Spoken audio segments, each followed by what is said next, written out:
Tell me, what is your beef with Bernanke? These people do not understand risk. If we're going to have big government, we have to pay for it one way or another. The evidence out of the US of nearly 4 years of QE is it's not creating extra demand. US consumer growth is continuing to slow. And the Fed announced it will expand its bond buying program with $45 billion a month. We're prepared to take further steps if necessary. Well, what the Fed's really fighting is a depression. They won't use that word. We've been in a depression since 2007. We've had zero interest rates since 2008. We'll probably have them until 2015. The issue really is that you can't prime a pump forever. And I'm really worried about this idea that what the Fed's going to try to do is to push up the stock market. To me, that's kind of chilling. The latest round of bond buying, quote, radical and unprecedented. Bernanke set the bar for more possible bond buying. Call it QE4. There's not really good direct correlation between QE programs and increasing jobs. We want the stock market to go up because the economy's healthy. We don't want the Fed to artificially push it up, and I just don't think it's the way monetary policy should be run. You can't grow an economy just based on monetary policy.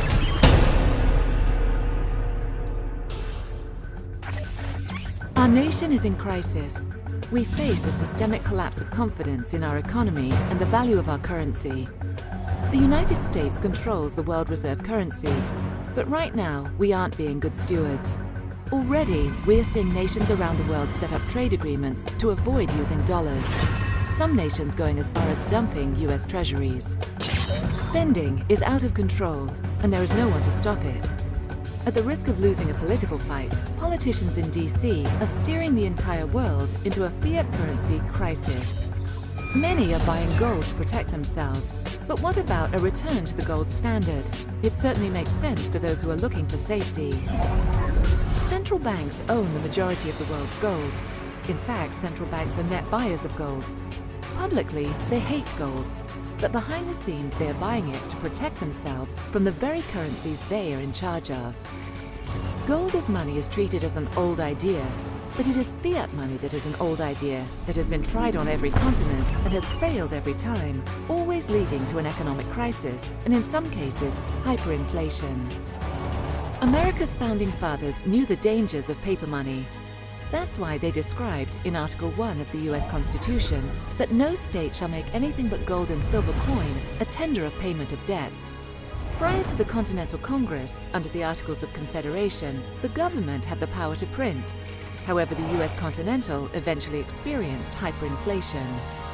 America thrived during the gold and silver standard, a true free market where we had money that could not be distorted by new creation easily. Most economists will tell you that the US severed its tie to gold because the gold standard didn't work. However, the reason Nixon severed the gold standard is because it worked so well. The gold standard forced the government to deal with its deficits and active devaluation of its currency, since foreigners could exchange dollars for gold. But instead of doing the responsible thing, Nixon chose to end the gold standard and take America on the path of permanent devaluation by funding our wars and entitlements with fiat currency. The Federal Reserve today controls the money supply and interest rates. But did you know that prior to the Federal Reserve, the money supply was determined by natural economic forces? With gold as money, the money supply was stable, and interest rates were determined by supply and demand for borrowing. Instead of sustainable growth, we now live in a world where the Federal Reserve can keep interest rates low and create disasters like the tech bubble, housing bubble, and current stock bubble we are seeing today. Since losing the gold standard, the purchasing power of the US dollar versus gold has lost 98% of its value. The dollar versus oil is down 96%, and the dollar versus food is down between 70 to 80%. This type of devaluation is starting to cause some states to take matters into their own hands. Utah has already passed legislation to recognize gold and silver as legal tender. Already a depository has been set up for customers to link a Visa debit card to their gold and silver holdings. At least 12 states have legal tender bills under consideration. The current monetary system is facing an economic collapse, and only you can fix it. We need to start restoring our nation to a free market economy, where competing currencies are legal and the Federal Reserve is abolished. The currency system is terminal. Inflation is being created and prices are starting to rise during a time of an economic downturn.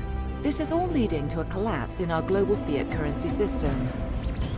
The first nation to return to the gold standard or change their laws to allow competing currencies will lead the way to a thriving, sustainable recovery. Just as the founders started the Declaration of Independence with, "We the people," we need to demand from our Congress and President that we the people want honest money, not worthless paper currency created by the Federal Reserve that has an inherent value of zero.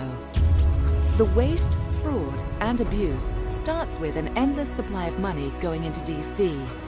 It is time to look to the money that helped the US and Britain during the Industrial Revolution and kept our growth stable and inflation rate near zero.